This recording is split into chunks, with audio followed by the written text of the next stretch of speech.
Olá, pessoal. Sou o professor Gessildo Júnior, de Geografia, como vocês já sabem. Espero que todos estejam bem. E uma novidade: esse possivelmente será o último vídeo explicativo. Por quê? Porque nossos conteúdos programáticos do ano letivo de 2020 terminou. Vamos conseguir concluir agora. Mas não se preocupem, o professor não está se despedindo, não.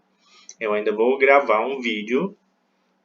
Dessa vez eu vou aparecer para desejar a todos uma mensagem de fim de ano. Porém, agora é o FFF, que é o quê?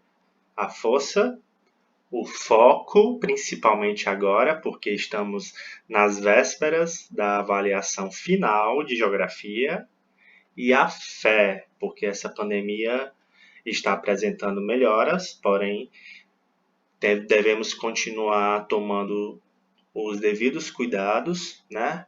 E vamos ter fé para essa pandemia acabar logo em 2021. Todo mundo está nas aulas presenciais. E vamos estar sim, vamos ser otimistas. Então, na atividade domiciliar de geografia dessa semana, vamos estudar a região Nordeste, a nossa região, nossa querida região, região arretada, os elementos naturais, ocupação territorial, organização espaço-econômica e a subregionalização. Ok? Vamos estudar. Eu vou fazer um breve comentário, apesar que vai ser difícil, a nossa região querida. Alguns de vocês podem ser que não tenha nascido aqui, mas com certeza ama, porque tem lindas praias, enfim, vamos estudar agora. Vou tentar ser breve, ok? Apesar que vai ser difícil, mas vou conseguir. Vou passar um vídeo interativo bem legal também e leituras, tá bom? Vou dar um tempo maior para vocês fazerem essa atividade domiciliar. Então, a região Nordeste, como vocês já sabem, né, é formada por 9 estados, né, e ocupa aproximadamente 18% do território nacional. Então, assim, apesar de ser construído por 9 estados, ocupa apenas 18%.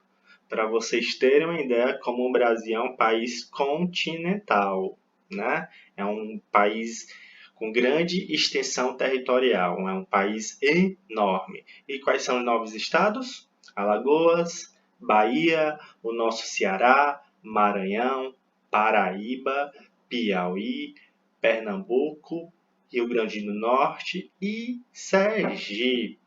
Está aqui como tem aqui no mapa. E os climas dessa região? Professor, que clima é quente, é muito quente. É quente sim, porque nós moramos no Ceará, onde a capital é a nossa cidade de Fortaleza. Aqui podemos observar os climas, o mapa dos climas da região Nordeste. Essa parte em vermelho é um clima equatorial, que é um clima da floresta amazônica e vai até a parte oeste do estado do Maranhão. Pega só esse pedacinho, tem influência do clima amazônica, né? O clima amazônico, que é equatorial, úmido, como vocês já estudaram. Em laranja é o clima que mais predomina na região Nordeste, que é o clima tropical típico. Como é o clima tropical típico, professor? É o verão chuvoso e o inverno seco. De qualquer forma, é uma região com a temperatura elevada, muito elevada. Então, quando pensamos em inverno, não é o inverno da Sibéria ou do Rio Grande do Sul, não. É um inverno com uma temperatura com 2 graus a menos ou 3, no máximo 4 graus a menos. É um pouquinho a menos, ok? Mas dá para sentir. E também tem um tropical litorâneo. O tropical típico é o laranja, o equatorial em vermelho, né? O tropical litorâneo é esse em verde, ó, que é a parte do litoral. Não pega todo o litoral, mas essa parte aqui leste do Nordeste, que vai do Rio Grande do Norte até a Bahia. Como é o clima tropical litorâneo, como tem influência da massa de ar equatorial e a massa tropical atlântica, é um clima tropical úmido, onde tem, por isso que tem a Mata Atlântica, ou a zona da mata, que está em verde. E também tem um clima tropical semiárido, aqui em amarelo. Esse clima tropical semiárido é bastante seco. Por quê? Porque aqui, ó, nessa extensa faixa na parte leste da região nordeste, existe o planalto da Borborema. Então, esses ventos com umidade, a influência do oceano que traz umidade também, é barrada nesse planalto da Borborema, que é um planalto, né? É um relevo bem alto, muito alto, e a precipitação, chuva, nesse planalto. Então a chuva é difícil chegar a atravessar o planalto. Então essa região é seca, semi-árido, essa região em amarelo. Ok? Vamos prosseguir. A partir daí, vamos entender as subdivisões regionais do Nordeste, que é a partir desse entendimento do clima. Foi subdividido em 4 sub-regiões. Quais são as 4 sub-regiões? É a zona da mata, em verde, que tem a Mata Atlântica, né?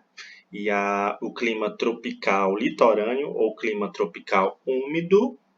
Tem um agreste, que é uma vegetação de transição da Mata Atlântica para o sertão, né? É o agreste. Em amarelo, que pega uma boa parte do Nordeste ao sertão, onde se localiza nosso estado do Ceará. E em marronzinho, né? Essa cor terra é o meio norte, que tem influência do norte, né? Por isso que é chamado meio norte. Tem influência da floresta amazônica, tem influência de vegetação, do clima. Para vocês terem uma ideia, aqui a vegetação são a vegetação da mata de cocais. Como é a mata de cocais? São o babaçu, o açaí, a carnaúba. Então tem muitas influências dessa região aqui que está ilustrada em marrom ou em terra da região norte, tá bom? Vamos prosseguir. A Caatinga, que se localiza principalmente nessa parte amarela aqui, que é o sertão, né? É formada por vegetação arbustivas ou herbáceas, né? São vegetações adaptadas em estiagem. O que é estiagem? São regiões que chove pouco, regiões secas, que ficam um longo período sem chuvas, né?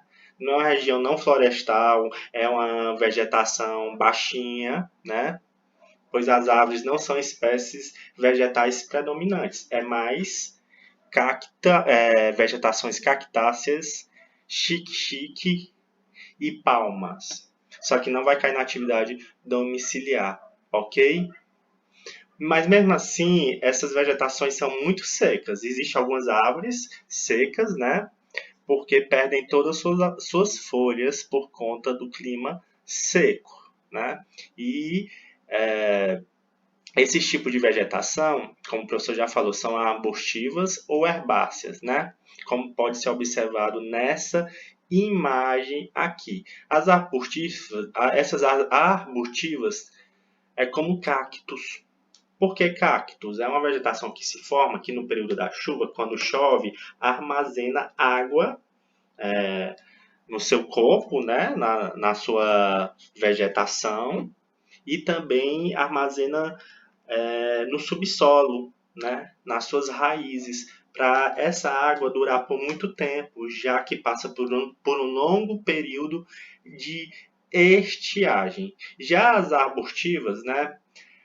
Geralmente apresentam folhas pequenas, não é como as cactáceas, que são os cactos que não apresentam folhas. As folhas são pequenas, de espessura grossa e de forma sempre espinhosa, né, para reter o líquido na época de chuva. Porém, essa estiagem pode durar por muito tempo, né, porque a Caatinga sofre períodos de secas rigorosas. Então, a diferença abortiva são espécies vegetal de pequeno e médio porte, cujo tronco é bastante curto, próximo ao solo. A herbácea é a espécie vegetal que não possui tronco, sendo seus galhos bastante limitados e rentes aos solos, né? É mais cacto mesmo. Vamos prosseguir. O sertão nordestino. Então, o sertão nordestino tem um clima predominantemente semiárido por conta do quê? Do Planalto da Borborema, que não deixa seguir muitas precipitações, muitas chuvas para essa região, né? Então é caracterizado por baixos volumes pluviométricos de chuvas e altas temperaturas, né? Então tem essa vegetação que o professor acabou de falar, né? E no sertão nordestino não existe rios perenes. Relacionado à bacia hidrográfica, por rios intermitentes. O que são rios intermitentes? Rios temporários. É o que vamos ver a partir de agora na hidrografia do Nordeste, né?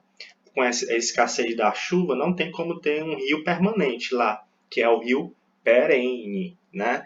Então é muito conhecido, né? É um fator marcante da hidrografia de lá pela escassez de água, né? E por ter rios temporários ou rios intermitentes.